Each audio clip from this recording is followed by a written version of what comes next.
A New Normal by Jimmy Arthur Atkins. Read by Beth Morris. Jimmy Arthur Atkins, Doctor of Strategic Leadership, is the founder and senior pastor of True Worship Christian Fellowship, Cary, North Carolina, United States. Little did I know what was coming. A few years ago, I introduced my congregation to cloud-based web conferencing using Zoom. This platform allows participants to interact simultaneously online. Church members can use this tool to conduct Bible study remotely, and they can connect without leaving their homes. Small groups can meet online. Meeting online allows people to spend less time driving and more time with their families, especially in those churches where members live farther away. It also reduces operational expenses because when the building is not in use, utilities such as gas or electricity do not have to be used. When schools and universities closed their campuses and moved classes online, students in our church were already familiar with online learning because we had been using Zoom for Bible study well before COVID-19 started. In fact, I have been teaching online for the past 10 years, and I have seen the value that the online experience provides. Simply put, by using online tools, we have been able to reach and share the gospel with more people than we would have otherwise been able to. Slow off the mark. In the wake of the coronavirus outbreak, many churches have been forced to transition to presenting their worship services online using Facebook Live and other streaming platforms. For local pastors, it represents a new normal as crowds have dissipated and the worship experience has begun to cater more to the online viewer. Moreover, it reflects a generational shift, particularly for older parishioners used to driving to church. Unfortunately, some churches and pastoral leaders have been slow to adapt to such changes and embrace new technology to build and sustain their congregations online. However, the influence of technology on the church is not a recent phenomenon. Since Martin Luther wrote his 95 Theses in the early 1500s, technology has shaped the methods the church has used to advance the gospel.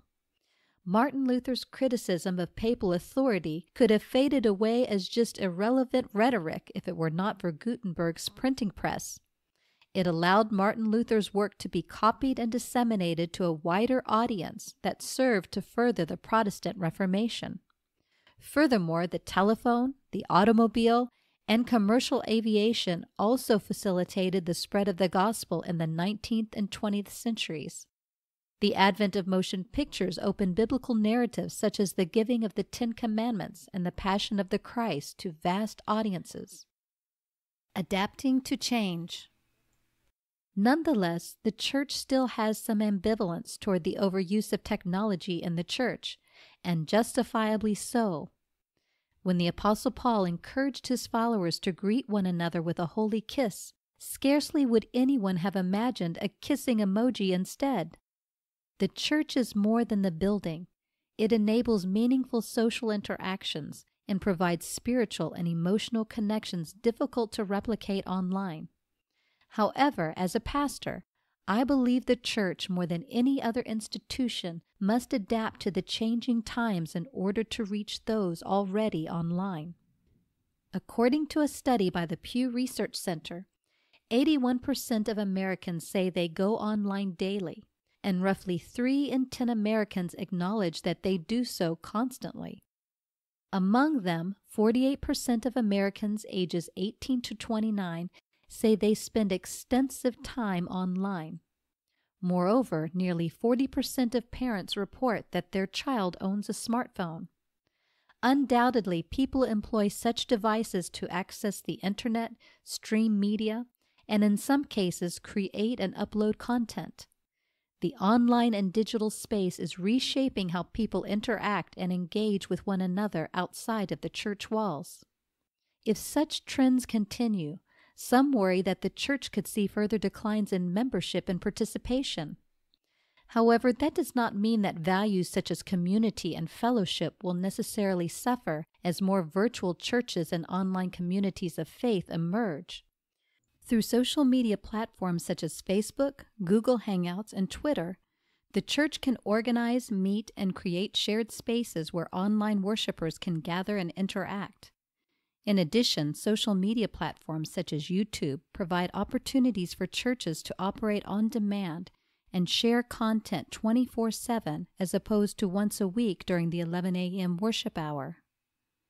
Coming together. One of the pleasant surprises during our transition to online church is that it has brought our seniors and millennials closer together. We have created a space where members across generations can interact and build community, which is consistent with our mission.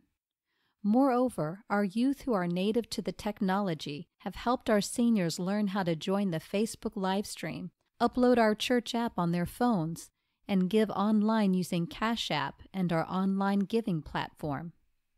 Andrew Carriga, author of Evangelism, Sharing the Gospel in Cyberspace, explains that online the church is not hindered by time or space. Through the internet, Carriga says, 2 or more people can gather and have church whenever they desire. Sandra Herndon notes that, quote, networked organizations have the potential for fostering communication across social categories, leveling status difference, and enhancing openness and free expression of ideas, unquote. Dave Mullen further explains that, quote, internet information sharing mediums have certain advantages over face-to-face communication in the process of spiritual dialogue. Spiritual topics that have been taboo are talked about in lively and open ways by users of differing views and mindsets that are hard, if not impossible, to recreate in a group setting at a particular time and place, unquote.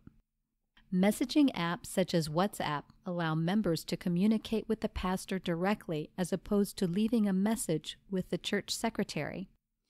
The future may necessitate that churches pioneer their own private social media platforms or apps as a means of staying connected and sustaining relationships across geographic boundaries.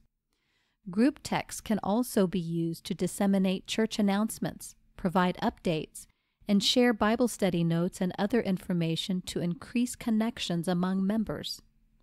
During this economic downturn, many churches are concerned about how to keep their tithes and offerings from falling if people are not coming to church. The ability to give online has allowed us to sustain our giving and connect with new followers who want to sow financially into our ministry. We have also seen an increase in the number of likes on our Facebook page. Members are hosting their own watch parties, which has introduced our church to an entirely new ministry demographic. Transforming technology. The internet and virtual technology offer new and unlimited opportunities to spread the gospel of Jesus Christ.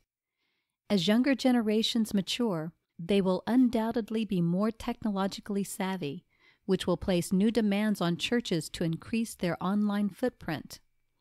In many ways, the coronavirus has flattened the growth curve by closing the gap between large and small churches.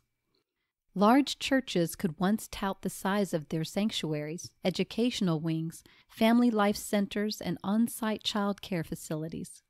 But online technologies can provide some of the same advantages to smaller churches. In the age of social distancing, a large church building no longer gives its congregation a competitive advantage over smaller neighboring congregations. Small and micro-sized churches may be the new normal now and well into the foreseeable future as congregants become more concerned about their health and well-being. I believe that the church must embrace change and work to transform the technology rather than fear being changed by it. Given the internet and new digital applications available, the church online may become one of the most common means by which future generations will come to know and experience Christ. For bibliographical and biblical references on this article, and for much more content for pastors and church leaders, please visit ministrymagazine.org.